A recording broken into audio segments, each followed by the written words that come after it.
win of the season and a championship on the line in the Ford EcoBoost 400 at Homestead, Miami. We're underway.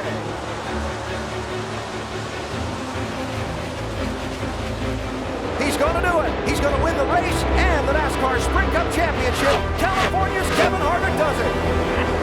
You are the 2014 Sprint Cup champion. Holy cow!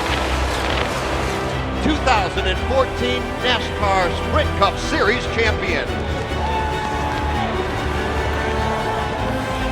To make the change that he did, to come fight for this championship with one of the best groups of guys I've ever been around. They did this. They deserve it, and they're champions. And to have Rodney Childers and everybody at SHR believe in him meant the world to him.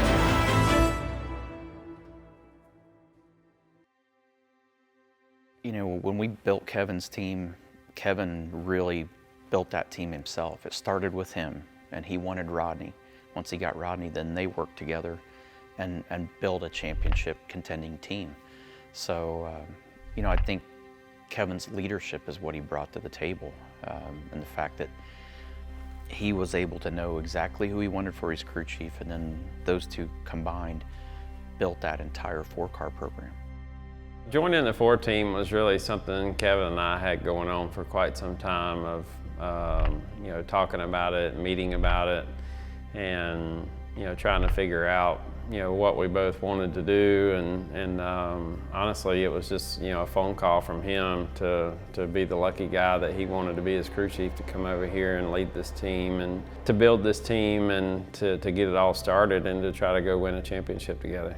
As the season developed and we got near the end of 2013, the rumors started coming about that Kevin was going to come to Stewart-Haas Racing. So, you know, I got a hold of our competition director, Greg Zipadelli, right away, and I said, you know, is there any way that, you know, I could be on that opportunity and be on that team? And some people kind of questioned that decision because Kevin was a hothead and had a bit of a temper that, you know, you'd seen on the track. And the only thing I knew about the guy, truthfully, was that he could win races, and I thought he could win a championship.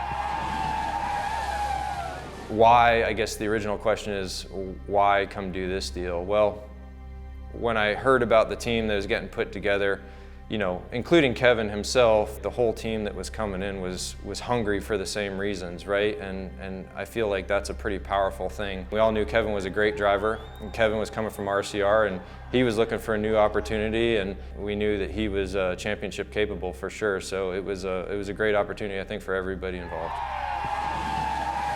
Just after seeing Kevin in a race car over at RCR and what he did with the 29 car, and all the pressure that was put upon him and how eager he was to win a championship, we knew Tony's day was coming where he was going to step away, and having someone like Kevin come aboard would continue our success, I felt, and it would be a really good fit for the organization.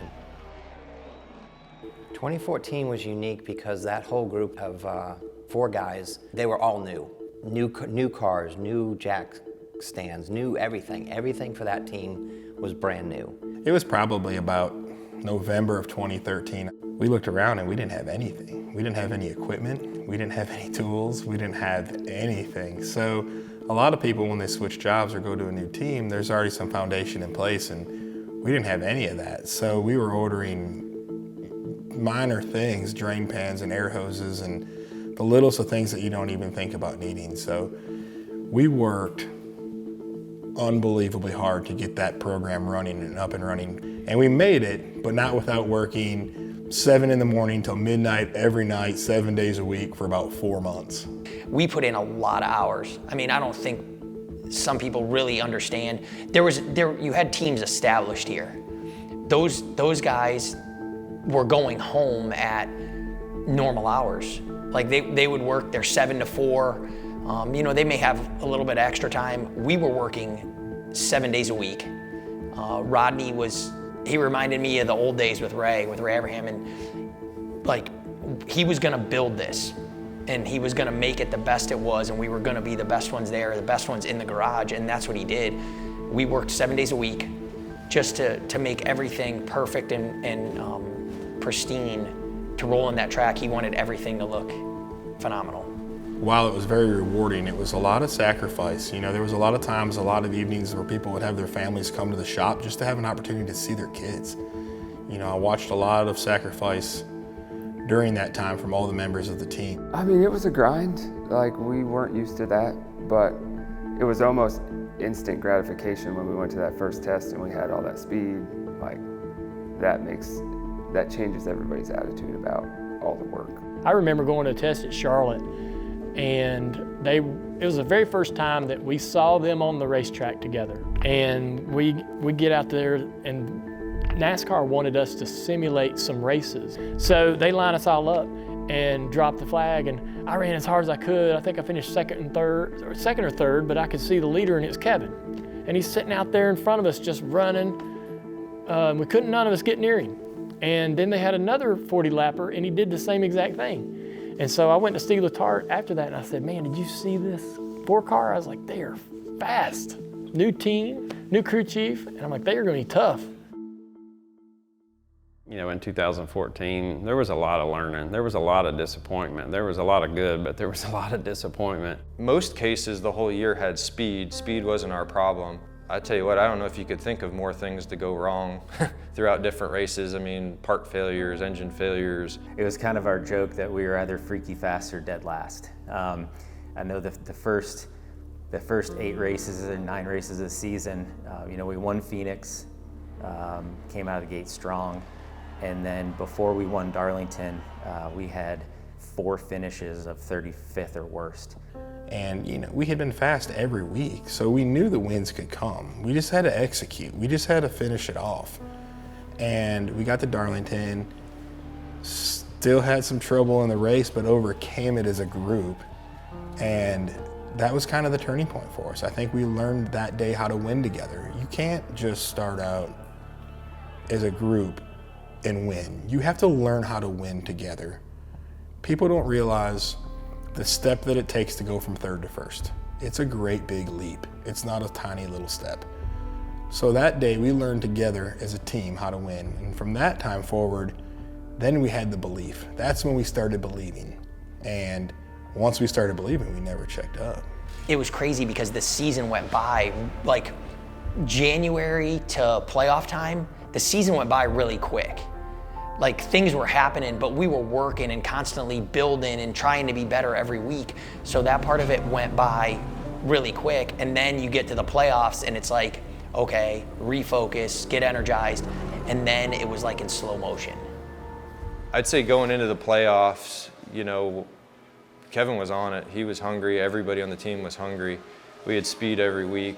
You know, it gave you the sensation that we could win the championship. Checkered flag and a pass through to round 3 of the chase. Kevin Harvick wins it in Charlotte.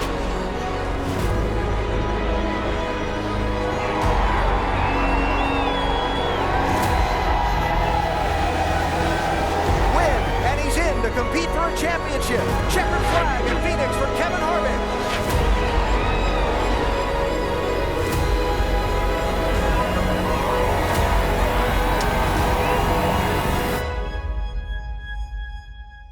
One of the biggest things that's always been something that's strong with our team is when you back Kevin in a corner, he doesn't back down. We won at Charlotte to move on to the next round. We had an issue at Martinsville where we got behind and we had to go to Phoenix and win, and he stepped up. I mean, he was at another level. Stepping into a do or die situation, it was crazy, like what we did. Like, you don't win that race, we don't win the championship.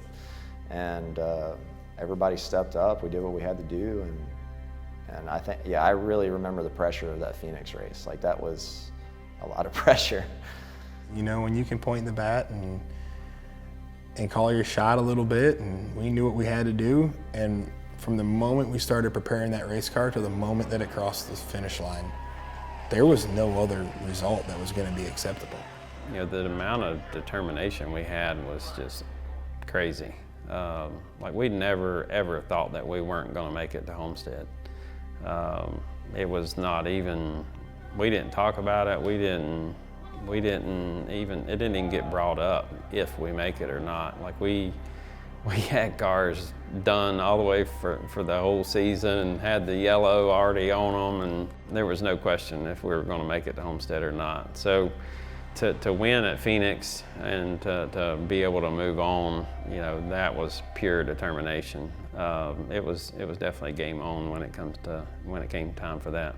I remember just as soon as that race was over and winning Phoenix, I was already thinking about Homestead and what we were going to do to that car and how we were going to, you know, do certain things and make it better and all those things. And I don't remember if I even enjoyed Victory Lane very much at Phoenix just because my mind was already on Homestead. I think it started the weekend before at Phoenix after the race was over and we knew what the situation was. And, you know, I basically told him, I said, and I told him and Elaine, I said, you guys go home and do anything and everything that gets your mind off of this coming up weekend. The thing I wanted him to do was to relax, to enjoy his family, and to show up fresh and ready to go, not fly back Sunday night and all the way on the plane and all week during that week, sit there and start thinking and worrying about the weekend, because I felt like it just would be counterproductive. So I wanted him to go home and I wanted them to enjoy each other and their family and relax and get ready for an awesome weekend. He had some nerves, more nerves than I had seen all year. You know, I think some other people could see that too. I know Jimmy Johnson was a big part of our weekend that weekend, and you know, he was in our trailer like over and over and over asking us if we were okay and talking to Kevin and, you know, talking him through the weekend and what it's like and all those things. And you know, having the support from somebody like that was huge for us. I knew the pressure the night before the championship race and how that felt and how hard it is to make decisions, and you're hanging on every thought, and you just need to take steps forward and make some decisions. And I just thought I'd pop in and remind them both that they're badasses and that they had it, and they've had such a great year and they knew what to do, and just kind of reinforced some of the thoughts that I personally have felt slip away when you're in those pressure moments. Kevin's got 100% top tier ability turned on 100% during the regular season, and then somehow he finds some more when the playoffs start. It's unbelievable. But once the playoffs started, he was on absolute kill the entire time. So going into Homestead, it was just more of the same. It was just the unbelievable mental focus, the preparation all week of looking at all the films and data and videos and everything he could do to be prepared. And when he showed up, it was 100% business. There was no laughing beside the car or telling personal stories. It was strictly business. Because I remember when we were actually at the championship race and we were not very good in practice. We were probably the slowest of the 4 championship cars. Didn't really qualify the best. Like, I remember Kevin come walking in that morning and was in a good mood. And I looked at him and just expecting, you know, not expecting him to admit it, but I asked anyway. I was like, "So you nervous? How you feel?" He's like, "Nope, not nervous at all." And he said it very confidently to me, like to where I knew he wasn't like hiding it. I knew he really wasn't. And I was like, "Oh," I said, I would have expected at least a little bit of nerves, or at least like kind of being a little bit more amped up going in today. He goes, "Listen," he goes, "at the end of the day, we struggled all day yesterday and everything, but he goes, I know that when I get in the car today, it's gonna be way better than it's been all weekend." And I was like, that's pretty cool. You know what I mean? Like those are the moments that meant more to me, that he showed he had confidence in me and the team than anything he'd ever say on camera or to the public, you know? I remember, you know, going into the race though, like it was just like a normal race. Like I had no butterflies before the race. I wasn't nervous at all. You can see it on my face. Like I was perfectly fine. Like there was no nervousness, anything, just pure confidence. But I remember just nervous, you know, kickoff butterflies going in. But I knew we had a fast car, and I just never really doubted it. You know, you're racing against the best in the world out there. Last one of the year. Appreciate the effort all year. Let's have some fun today. Just another race, same thing we've been doing all year. The final race win of the season and a championship on the line in the Ford EcoBoost 400 at Homestead, Miami. We're underway. What a run for Kevin Harvick through 1 and 2. Boy, that was strong. He just drove all the way around Jeff Gordon and gone. And that just let anybody know that a late race restart, he may be tough to handle. At one point, we weren't the best car. And, when the caution started flying there at the end, I never sensed that anybody was going to stay out, but some of those guys, stayed out, and Newman took 2 tires, and we were the first one on 4, and it kind of looked bad, because I think we were going to line up 14th or something like that on the restart. And it was like, oh, man, really, after the whole season, like, this is what it's going to come down to. Now we're buried 12th, and not many laps to go. How are we going to get back up there? It didn't look like the best case scenario of being back there with a short amount of time left, but our car had been really fast on restarts and on the short run. And then you saw the man step it up. I mean, he just gripped and ripped, and I mean, he just wanted it more than everybody else that day is pretty much what it came down to, in my opinion. He did everything perfect and was able to get out front and stay up front and end up bringing it to the checker flag. He's going to do it. He's going to win the race and the NASCAR Sprint Cup Championship. California's Kevin Harvick does it. Holy cow! You are the 2014 Sprint Cup champion. Oh man, Kevin Harvick! Just really don't even know what to say and how much I appreciate everybody on this team, Stewart-Haas Racing, Gene Haas, Tony Stewart, for everything that they put into this team. And to have Rodney Childers and everybody at SHR believe in him meant the world to him. Yeah, super emotional. Just everybody had worked so hard. It was so incredible just to ride that wave of emotion, and it was so rewarding for all of our hard work. Been in racing my whole life. To come to NASCAR's pinnacle moment, I guess that's it, the championship. It's what we all worked for and talked about. You dedicate your whole life to this sport. People ask me all the time, what'd you do before racing? I'm like, there's nothing. I've raced ever since I was 18. And so being able to accomplish that finally and doing it with the group that we did it with and doing it together, I think made it that much more special. I think that knowing that we started from nothing and to climb and crawl and fight our way to being the champion was amazing. It was kind of like the deal that sealed it for everybody to say, this is why we came here. This is the opportunity we were looking for. We were hungry. We were set out, had our mind set to put all of our efforts into this kind of championship run, and it was like it all paid off in the end, right? I guess it was very satisfying in that aspect that what you worked so hard for, you put so many hours for in, you stressed your family over the year, you did all those things to see the fruits of those labor come out to be the big trophy at the end of the day. It was obviously special. Like I remember, just like in 2011, you're all standing on the wall and you're just watching them come out of 4, and it's becoming a reality that, yeah, this is happening and we're gonna be champions, and yeah, just immense joy by the whole team. And I got the flag and I just unraveled it and I started running down pit road with it, and I said, damn, I'm flying. And I looked at it on TV and it's like, damn, I'm hardly walking. That was awesome. I had more people talk about that, not about winning the race, it was about me running down pit road with that flag. And I also knew how much it meant to the sport.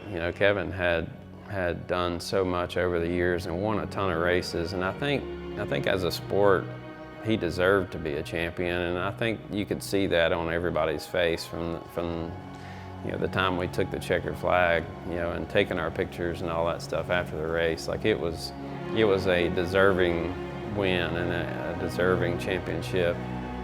I think there was some relief in him. I think that it was important to him in his career to say that he was a champion.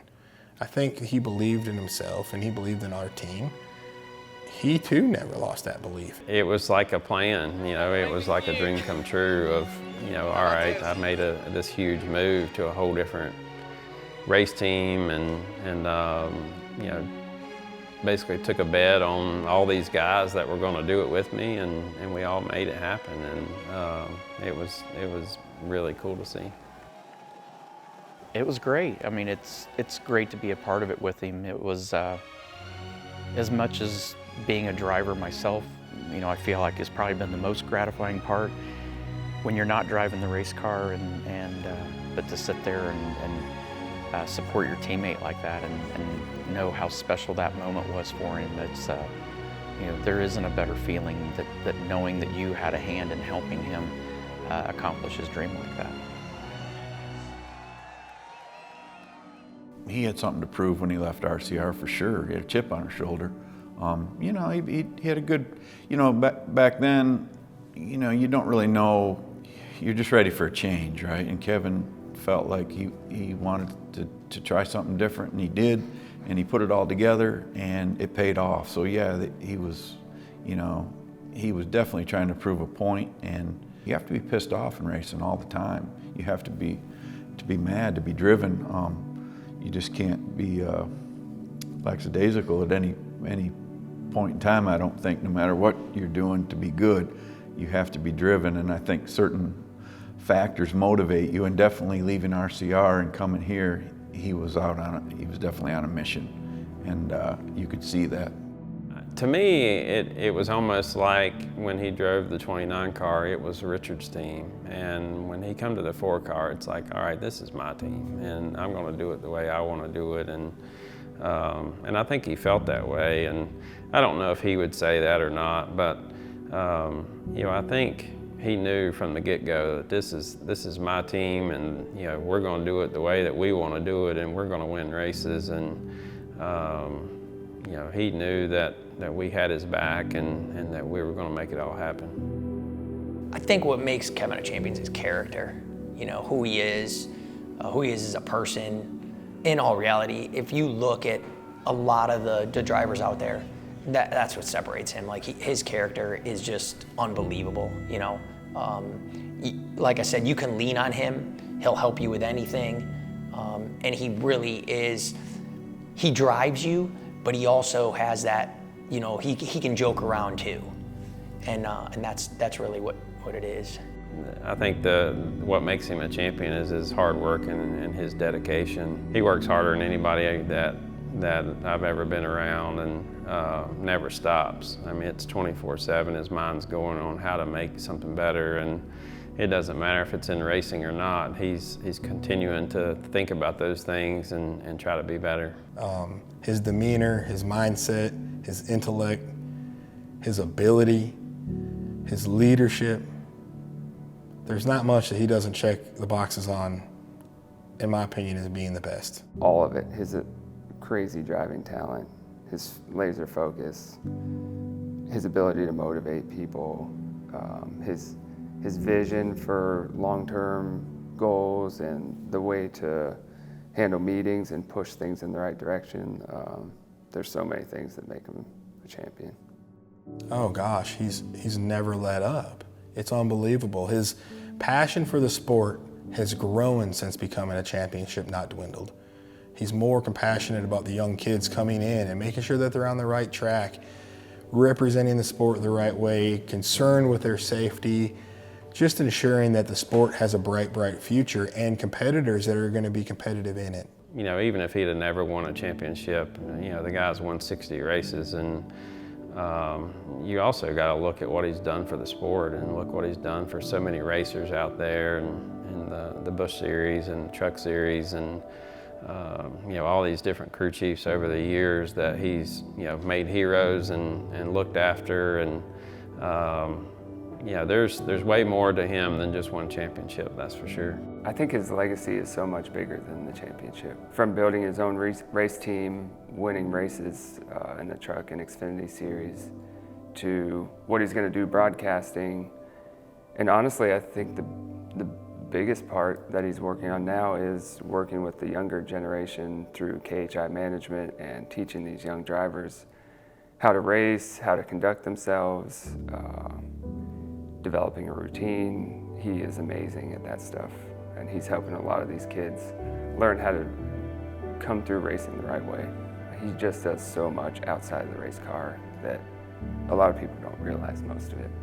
I think his legacy is what he's brought to the sport, and his leadership of ideas of how to make the sport better and things that are wrong that should be changed, and and can be fixed. I think seeing him from the perspective I've seen him is what his legacy is about, and that is he's a great race car driver. He was a great car owner. He knew how to build winning programs, and you know, for him to come to SHR and build his own winning program is something that I was proud to be a part of with him. Kevin Harvick, forever a champion. Kevin Harvick, forever a champion. Kevin Harvick, forever a champion. Kevin Harvick, forever a champion. Kevin Harvick, forever a champion. Kevin Harvick, forever a champion. Kevin Harvick, forever a champion. Kevin Harvick, forever a champion. Kevin Harvick, forever a champion.